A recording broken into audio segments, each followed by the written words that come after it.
Hello, and welcome to Meeting in the Sacred, a podcast where each week we invite you into diverse conversations about physical, emotional, and spiritual well being in the pursuit of wholeness. My name is Danielle Chandler. I'm a Christ Path mystic and wholeness coach. And my name is Teresa Noach. I'm an author, intuitive reader, and spiritual life coach with an eclectic spiritual background. And whether you are curiously seeking, deconstructing, reconstructing, or just feeling lost, you are welcome here.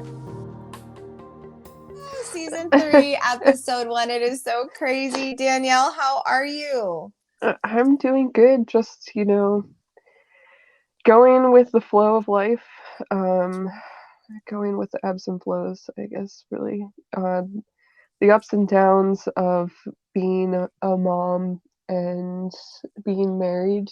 And right now have chosen to go on a road trip for a whole month. So we took our first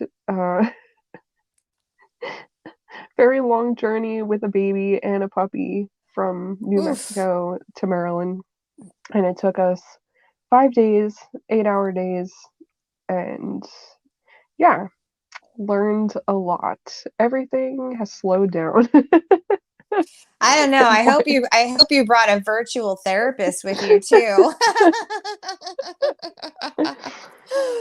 Well, yeah, it's very humbling, and you feel so many feelings and thoughts, and yeah, today I will share more in depth some things, but yeah, just being open to the evolution of my life at this time. I can't wait to hear what you've been pondering and marinating on. In this episode, we're calling it Born Again, Finding Passion for Life After Deconstructing. And you have been gearing up to bring this dialogue to the table. So why don't you go ahead and take us in? Yeah, I kind of struggled, or yeah, I guess struggled with trying to find the right title for it's going to be a 2-part series, and I felt like the words born again really did stick out to me. And I know some people have certain connections with those words alongside of one another, but for me, this really describes what I am embracing as my Phoenix experience. It feels like this started for me in 2018, and I feel like after giving birth and being on this adventure, this road trip, after 6 years, it feels like I am coming out of the ashes and out of the fire.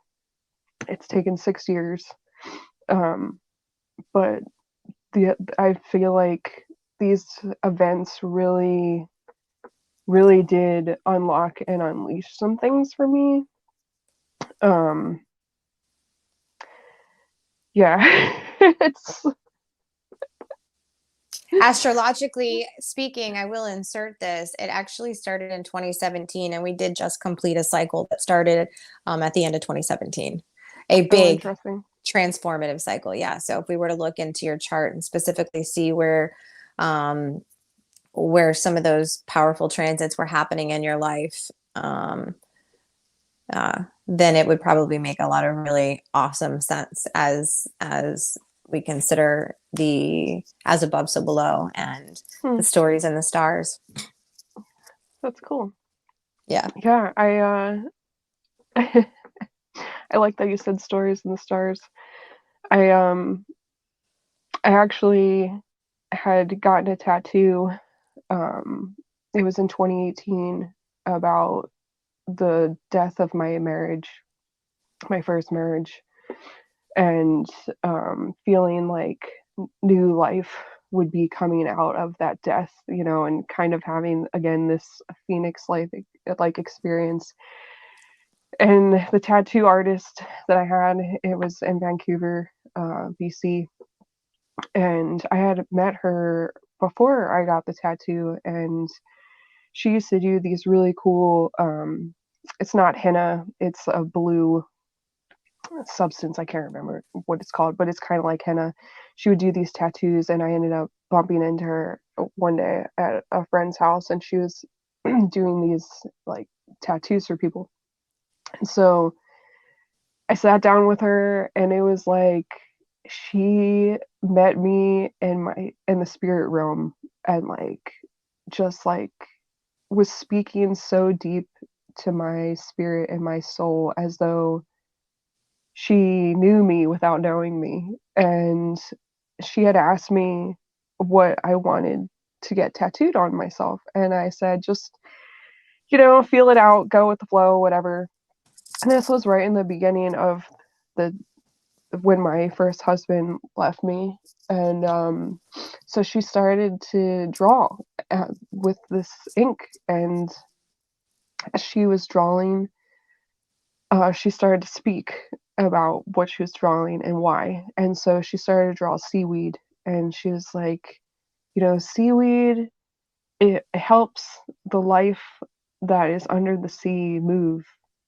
And as the seaweed pushes the life along, it just helps the journey of like the sea creatures. And like she's just talking about the beauty of like seaweed, and I'm like, so many people would not be looking at seaweed as though it's beautiful, and like how it is a benefit for the sea creatures. And I was like getting this image of like floating on the water as though the seaweed was like pushing me along. And then she started to talk about um fire, and she started painting stars above the seaweed. And she was like, in my culture, and she is Chinese, she's like, in my culture, fire, it has always been a sign of hope.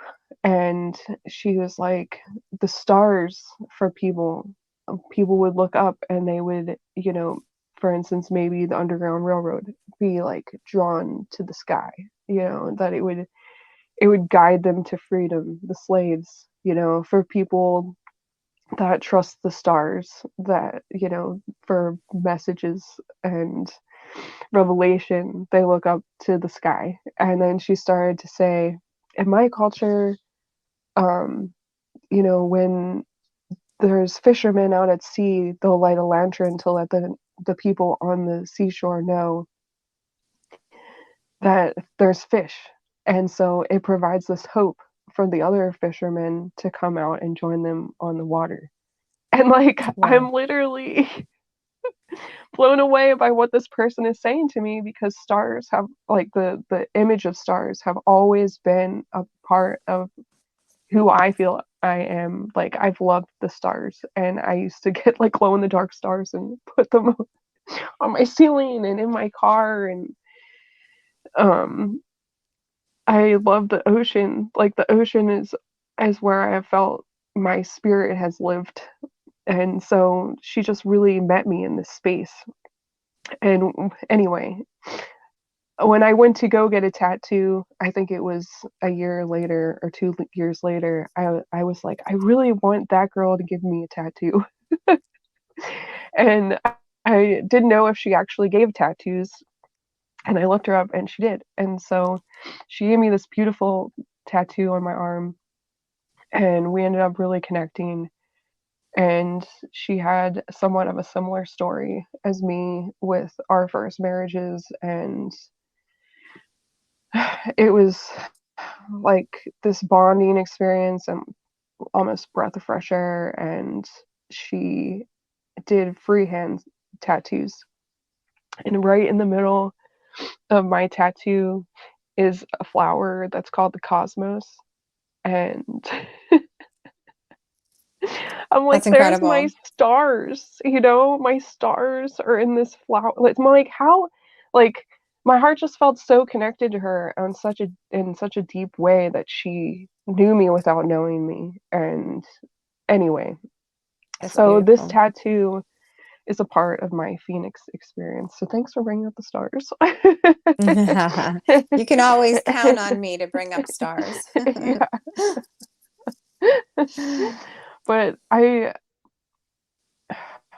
man, I mean, I feel like in our journeys, like there's so many overlapping layers, and they're kind of like mathematical equations. It's like, oh, this plus this equals this, and it's like, well, how am I supposed to know how these equations all added up to make different mentalities or like thoughts, or like habits, and like how do I know what's like impacted me or what's hit me on a subconscious or conscious level?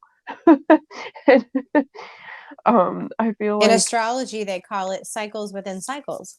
oh, And okay, that's exactly what is happening in astrology and in the there you stories go. and the stars. They are cycles within cycles within cycles within cycles. Like you see the inner workings of a clock, at least Mm, an old I fashioned love clock, that. you I love know? that. Yeah. Yeah. Yeah, I've been thinking about like different systems in the body.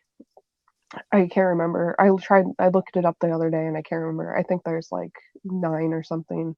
But like the nervous system, digestive system, circulatory system, endocrine system. And they go on Mm-hmm. and on. And having them within our being. And I was started to kind of think about that because of my fertility journey, which is a part of this whole story of my um, Phoenix experience, if you will. So I was told that I had PCOS when I was a teenager, but I didn't really do anything about it. I kind of brushed it off because I was like, I don't want to receive that. I don't want to believe that that is my story. And, at the time, I was like, I just am going to claim like the blood of Jesus over my life, and I'm not going to receive that that is my story.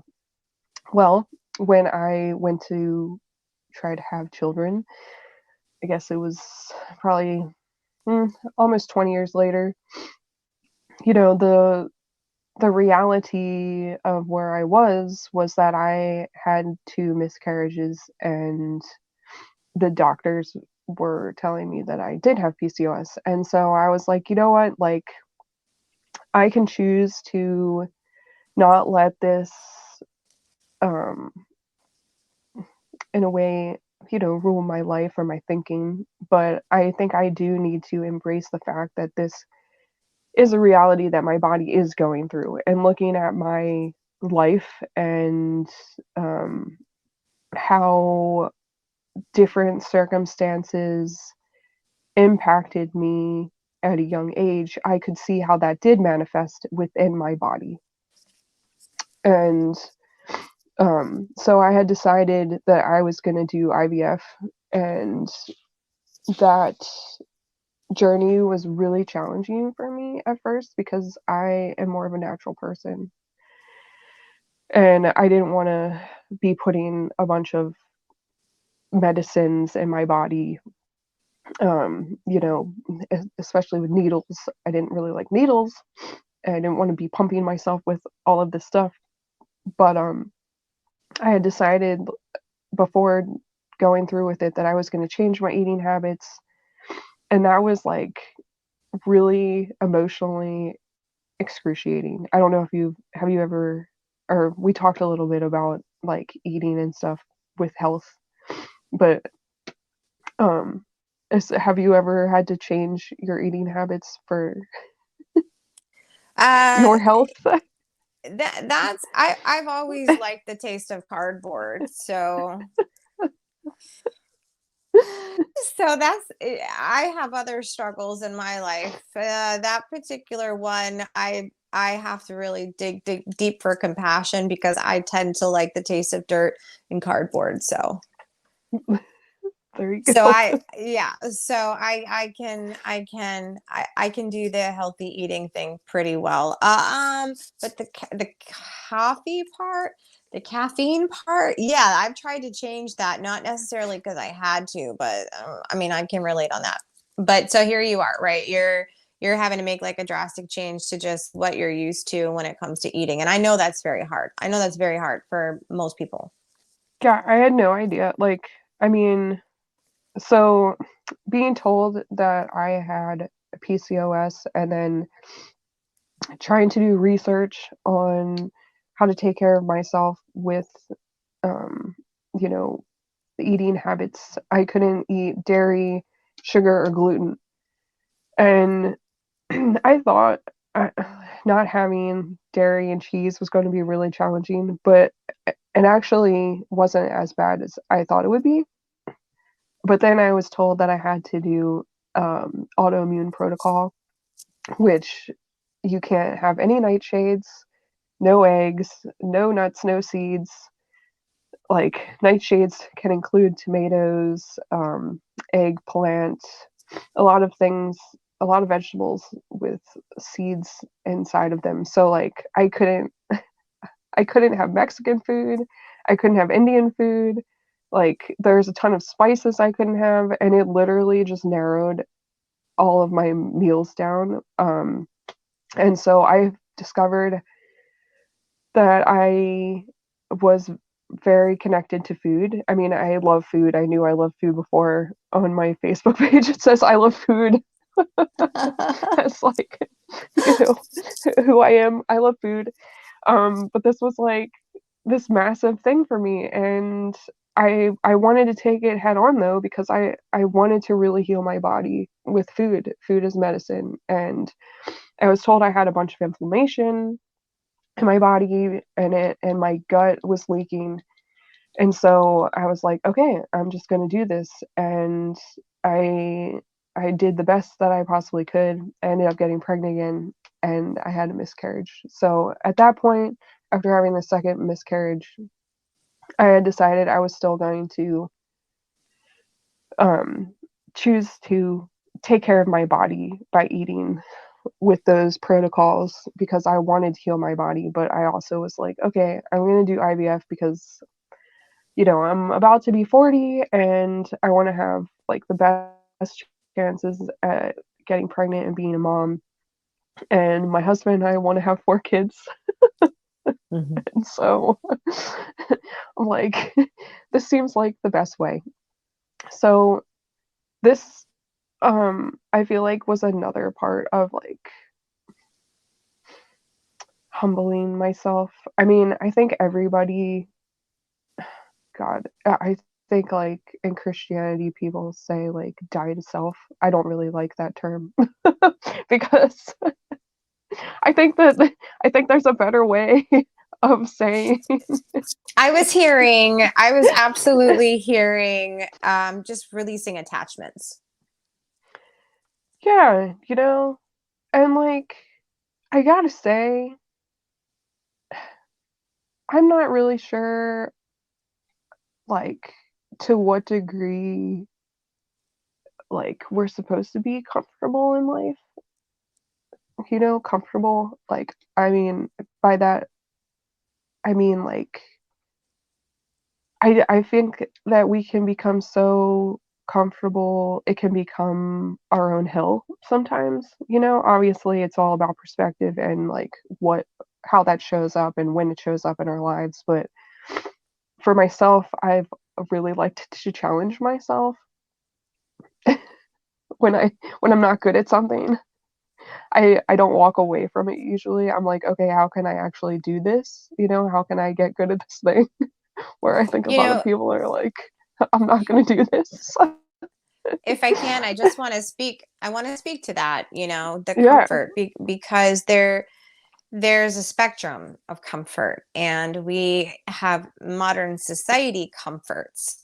We Hmm. have There's a difference between modern society comforts and the comfort being found once you cross the threshold of releasing the false self or the identity that is attached to modern synthetic pseudo comforts. The comfort of the spirit truly is found within. And so, as long as we create this external comfort, then we're not allowing ourselves to let go, surrender, and really get into that eternal bliss that the enlightened ones speak about after they've shed. I mean, even nuns do it, but there's different practices all over the world, religions and practices, where it's the idea of shedding all of the external comforts and then going within, disconnected from the things that we have associated with comfort, Right. to find that comfort. And I guess comfort here is also like synonymous for peace. And that really is what we're doing when we're trying to create comfort, is we're trying to create peace outside of ourselves. And so even when it comes to our modern diet, we are still creating comfort even when we're eating healthy. I mean, we can be absolutely obsessed with the modern version of healthy, and it this is kind of a, I don't know if the word is touchy, but there is an art when it comes to, for example, cooking vegetarian. And because we live in a modern global society, we're able to obtain foods that don't grow locally. We're able to import and export things from all over the world, which has made culinary arts a thing.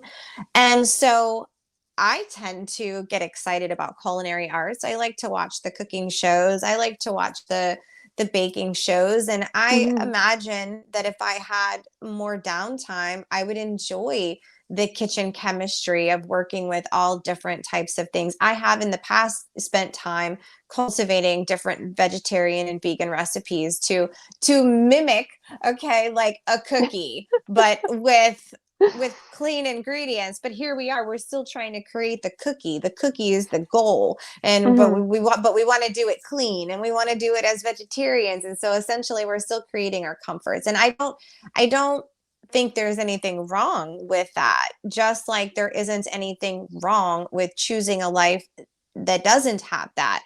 And I think each individual person, depending on where your soul is at in its calling into back into the divine, back into the heart of the Father, back into the heart of the Mother, back into the heart of God, as we're being called back into this wholeness, this perception of wholeness.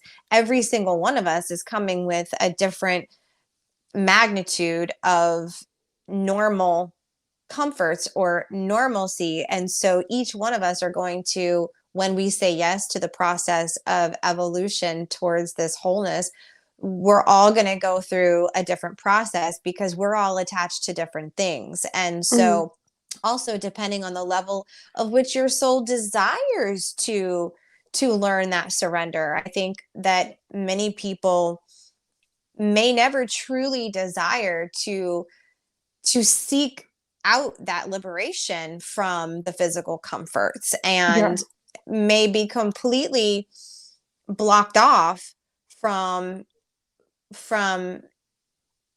the idea of a greater potential of an inner peace, an inner comfort. And so it's so interesting to me how this human experience and human journey is so unique to each one of us. And I think a big problem that we have in creating a harmonious society, a world in which people can really be nice to each other and love each other despite their differences, is because of also the attachments of the ideas that we hold to those comforts. And because also for so many people, those comforts equate survival. A lot of times too, comfort, the brain has now equated that comfort to a form of survival because it's our way of coping with something that feels like death, And so that's my little bunny trail on that when it comes to comfort. But here No, you are. that's I mean that's I mean there's a lot of perspectives to that, because it's like, is a person feeling threatened, where it's like you said, like a death, and is that a positive experience that's being translated, or for them a negative experience, because this is all a part of it. Excuse me. Like, I have seen these stories that I'm sharing as little deaths, and yet coming to life out of them, even though they've been crises on some level. And there's been great mourning. These crises have been these opportunities, and we've talked about this in some of our previous podcasts. It's Yeah. like, um, you know, every everybody sees every opportunity or every situation as something different. And I feel like, for myself, I, with my story of even doing IVF, it's like, wow, these parts of me. Oh, this is probably a really good illustration. I, excuse me, I went to the Redwoods, the Sequoia National Park, last summer, and there's this tree, and that I took a picture of and wrote down this little excerpt that was with it, because I thought it was so cool. They had sliced one of the sequoias and like had it propped up so you could see all the rings. And I mean, this thing was probably like 15 feet tall. And next to it is this little plaque, and it talks about the burn scars, and how you can see in these rings where the fires came in the life of this tree. And these burn scars communicate that when there was a fire, it actually would kill off the young trees that surrounded it, and any type of like brush that might try to take the life away from the bigger trees. And so these bigger trees can, continue on and persevere and thrive through these fires. But you can see that these little burn scars, that they've been touched by the fire, they've been singed by the fire. The fire like grazed them, but it had to kill off the life around it, the things that were potentially harmful to that tree's growth, for it to continue growing. And I feel like that has been these experiences for me, my stories that I'm sharing. It's like, and I feel like that's how other people experience the challenges that they do. It's like we have these burn scars, and these things that may have once given us life, these things that grew around us, like in certain seasons, they may have only needed to have been there for a certain time, but they weren't meant to be there forever. And we get maybe singed a little bit by the fire, but we keep going. We keep growing. That gave me the goosebumps and tears. That was absolutely a beautiful way to put it. And of course, I immediately thought back to your tattoo artist telling you that Mm, fire meant yeah, hope in their culture. yeah, yeah.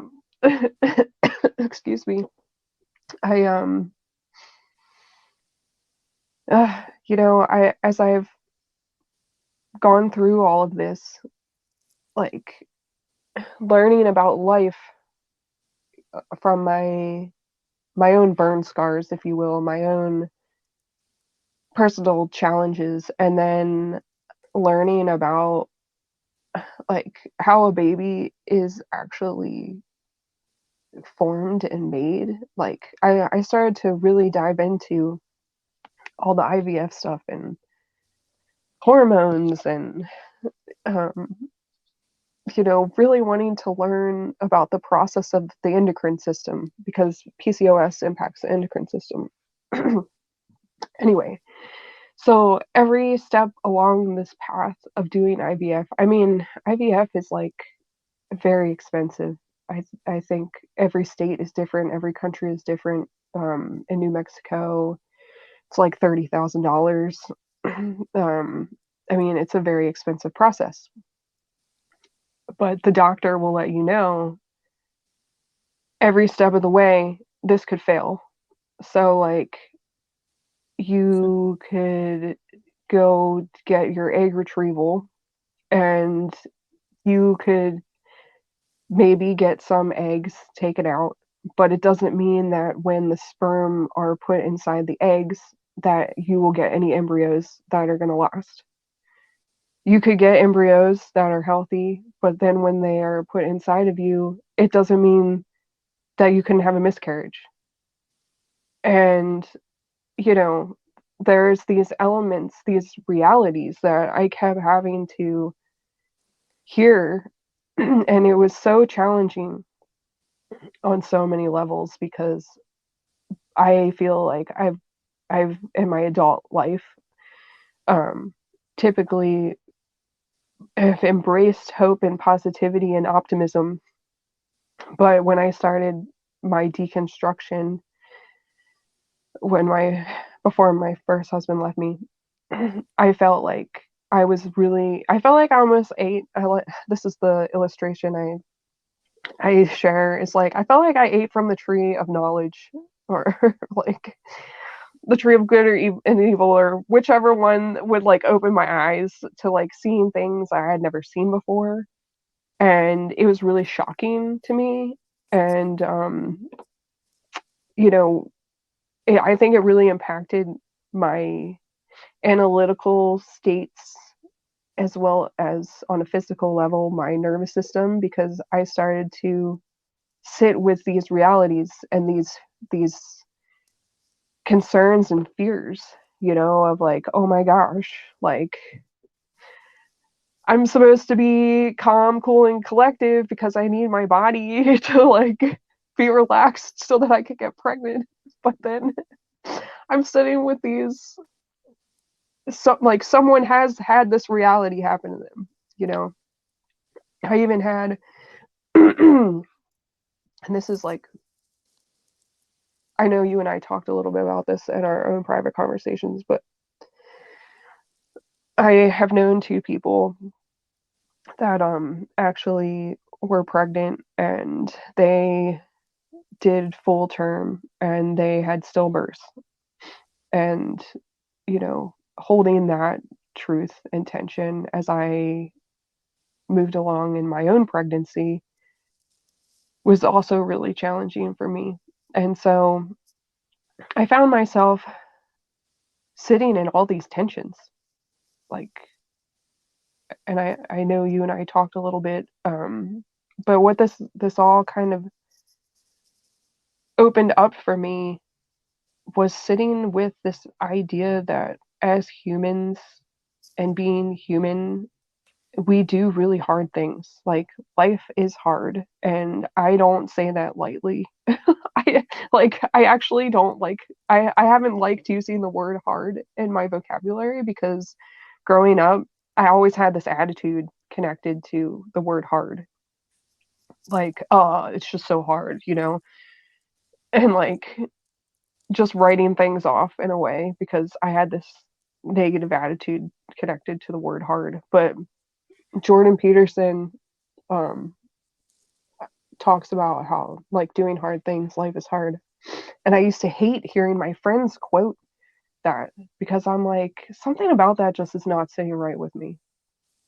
Like, it sounds really messed up.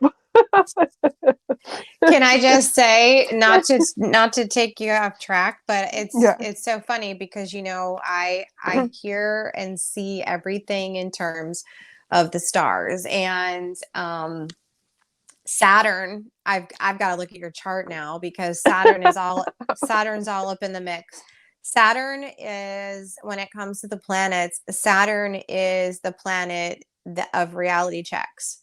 Um, and if if it's harmonizing with other benefic planets, then these reality checks could simply come through. And like for me, Saturn's been transiting my ascendant now for almost 2 years, my rising sign. That's a big deal, especially because my rising sign is Pisces, which is ruled by Neptune, which is dreamy, watery, emotional. Saturn is like, hello, Saturn can actually influence, depending on where it's at in your chart. Saturn can deeply influence a person's ability to have faith and hope, which is actually the influence of Jupiter. And so as these planets are making cycles within cycles and patterns within patterns, we're going through these cyclic experiences in our life, which often are associated with particular ages. Matter of fact, everybody experiences what you call a Saturn return, usually around the age of 30, and that's give or take. And so what usually happens in a person's life around the age of 30, their dreamy aspirations of the world suddenly come to a screeching halt when they realize it's not the place that they thought it was, or that the adulting isn't what they thought it was. And Saturn is like the one that's going to come in and depending on if it's a harsh aspect in your chart, it can actually work to be a complete joy kill, a complete faith kill, a complete hope kill. And certain realities could be so over exaggerated, that it's harsh. And but for me, like Saturn sitting in my ascendant has actually helped me, because being an intuitive, watery soul, even though I'm an Aries sun, fire, that flavors my life with a lot of drive and ambition. But ultimately, being a watery, dreamy soul, also having Neptune on my midheaven, which I'll talk about that another day. But that is that's how God designed me to be a visionary, and to be a sensitive, intuitive visionary, to be able to zoom out and see things from a higher perspective, but to feel them with all my senses. And Saturn comes into that ascendant and is like, I need you to do that, but I need you to do it from the realm of like the physical realm. Okay. Like I need you to make these dreams more tangible. Here's what do they look like in reality? And so I'm going to have to definitely hop in and check and see what was going on, because it sounds like you were having some harsh aspects also with Saturn, because those reality checks ultimately ended up creating a lot of fears that you had to go through, which, side note, there's Pluto in the mix, bringing up fears, bringing up things that you didn't even realize were going to play such a big part in what you experienced as a death of yourself and your psyche in some different ways. So I know, like, that just through some of our conversations that we had, your IVF experience, even what you've shared with us so far with, having to make so many drastic changes, and the impact that it also has on you financially. You have to change everything financially when it comes to your goals, because you're making this really big investment. And so there's just so many, as you can call it, deaths to your comforts, even when it comes to the way of thinking, like your hope and your faith. Your hope, see, hope and faith is a form of comfort, and we can say it's an internal comfort. But when we're hit with reality checks that shake and rock our faith, then we're actually led to question whether or not our faith was substantiated on external factors or not. And sometimes external factors may have started externally, but then they take root mentally. And so these external factors could really be the dream state. It could be the way we have faith could essentially be more of a psychological faith, which we could call external, as opposed to a heart faith, which would be internal. So we could, did you see what just happened? Did you see that? Yeah. Here it goes again. What did I do? Did I touch my heart? I did. How cool is that's so cool. I don't have that power. Wait, hold on. Wait. Bam. iPhone makes you feel really powerful. That's I know. See, that would be I don't have that one of those. that would be like, to me, that would be right there, like a visual expression of Saturn and Neptune, right? You got this dreamy external world that you can't see, and you bring it into the natural through I like that it changed technology. sides. It Whoa. did. It's through technology, right, that we're actually bringing this unseen stuff. But that was cool. I touched my heart. I Or love maybe did that. I just say heart? Now it's not doing it again. But anyhow, Maybe move your hands again. for those of you that can't see our video, for those of you that can't see the video, what happened is a replay of something that happened on one of our earlier videos, where I thought we were getting communications from disembodied spirits. Because apparently when I go thumbs up on my screen, wait, I learned later, somebody had to pop my bubble and tell me it wasn't a ghost, that it was actually a feature of the iPhone. And so there you go. You're welcome to everybody that's watching this video and now knows that your iPhone can do that. Okay, but the first time that happened, I thought I was having interactions from another world. And then today we got it won't do it again. I said Fireworks. in That my was heart, epic. we got fireworks twice. So for those of you that are just listening in and you're not watching the video, I highly recommend you go watch the YouTube video when this comes out, because we're getting all kinds of virtual effects here that we that make us feel like we're being contacted by someone from the other side. But I always love to, and the more I study, because I am a astrologer in the making, I do have a quite a bit of knowledge, experience, and research in this area, but I am passionate about it. So it's going to be a lifelong journey for me. I love it. I do look forward to finding the right type of certification possibly down the road. That's kind of like something that is some people think that astrology is one of those subjects that you don't get certified in. But you kind of are initiated and go through just the years of experience. But I tend to flavor everything with that. And so going forward, if I haven't talked about it a lot in the past episodes, which I think I do, I'm just letting our listeners know that's just kind of, you can't get away from it with me. But you were, I was seeing that. And so like here, before we were interrupted by the fireworks, I was talking about how that we can have a type of faith that is external, and I don't mean external that you can touch, but it's external in the sense that it's like created in the awareness, and we think it's solid until Mm.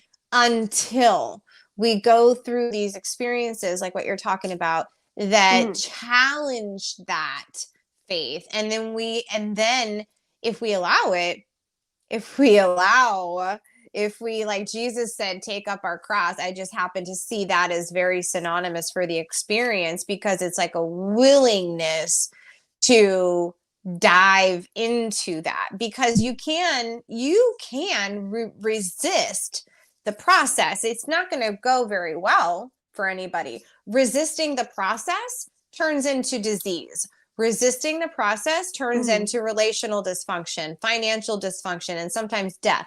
Resisting the process of these challenges, even when they're coming into your realm simply through psychology, like you're psychologically being challenged in your realm of faith, even when they're just coming into your mind, if you do not lean into the process and cooperate with the process, and sometimes that does mean, a lot of times that means finding someone that can help guide you, finding a guide. If it's mental, finding a really good psychologist that maybe has like a spiritual flair, that they're not going to be so by the books clinically, but they can help you with clinical mental things, because some of these things can really jack you up mentally, and you can go into a place of depression. And then from there, one could say to themselves, well, what does surrendering look like in that situation? Here I am depressed and I want to die. Is that surrendering? And I would say surrendering, It can be. surrender. I It, don't know. it could be, everybody's walk is really different, but I would certainly encourage people that are feeling at that point that, like, man, these trials have come, these reality checks have come, my faith has been shaken, I've done the deconstructing, like, I've been going, yeah, I didn't step up to the plate to deconstruct, I was forced to deconstruct Mhm, because mhm. this reality check came into my life so heavy and so hard that I didn't Yeah, have a choice other than to look at it, right? So yeah. here you are, And you're looking at it all. oh, Yeah, you're looking sorry. at you're no, that's okay. You're looking at, like, you're like being faced, and bringing it back to your story. You're Mhm, being faced with the fact that, you heard people say growing up in your life, and you didn't like when people would say life is hard because you had this Neptunian optimistic perspective, and now here you are sitting in the quicksand of this hard, mhm, and you're mhm. and you're having that ideology of optimism shaken at its core. Yeah, yeah. And actually, I think this is a really good space to move into the next episode Cool. because, um, yeah, I feel like, uh, just to sum up a little bit of what you said in my timeline is I did feel like I extremely depressed when my journey began 6 years ago. And, it felt like a massive death. It felt like a massive, massive time of mourning and confusion and overwhelm that I didn't necessarily choose or sign up for. But my heart has always been postured I for truth and to be able to step into my true self, for lack of better words. And so I think by having that heart posture, by life has aligned um itself up in certain ways, not that I necessarily chose for my husband to leave me and things like that, but I feel like when you have these circumstances that happen in life that you have no control of, because because tough times are going to happen. Life is going to be hard. It's that inner world that we are cultivating. It's that inner space, that inner sanctuary, the inner sanctuary of the heart. It's what we choose to invest in that space that will take us through those challenging times, those hard times, um, where for myself and these two episodes, I feel like I have actually finally been able to find passion again for life and to feel like spaces in me healed um, through pain, through a lot of effing pain, through things that like I never would have wished on anybody, but I'm really grateful. Like I'm really grateful for my life. And some really effed up stuff happened, like really, really messed up stuff. But I'm really glad that I'm on this side of things. And, you know, I've tried to maintain a positive attitude with, not living for the weekend or like not trying to bypass like suffering in life. Like I've tried to cultivate some type of a discipline that it's like, oh, I can sit in this, but like literally when my first husband left me and like I'd say up to 3 years after that, it felt like hell. It felt like freaking hell. And um I know that going through it though created the burn scar. Like, Mm. I have a big burn scar. And I'm thankful for that burn scar. And it's a miracle that I can say that, because I never thought, like, I never knew how I would find life again. And that's why I wanted to make these podcasts, because I want the people who have felt like they've gone through hell and they don't know how they're going to get out, or how they're going to get through, or what hope could possibly ever be like ever again. It's possible. And I know you might not want to hear that right now. But it's when I heard people say little things like that that helped me to keep going, even though I didn't want to hear it. But somehow, those little pieces of hope kept me going along the way. So, until next episode. Thank you for watching. We love you guys. We'll talk to you soon.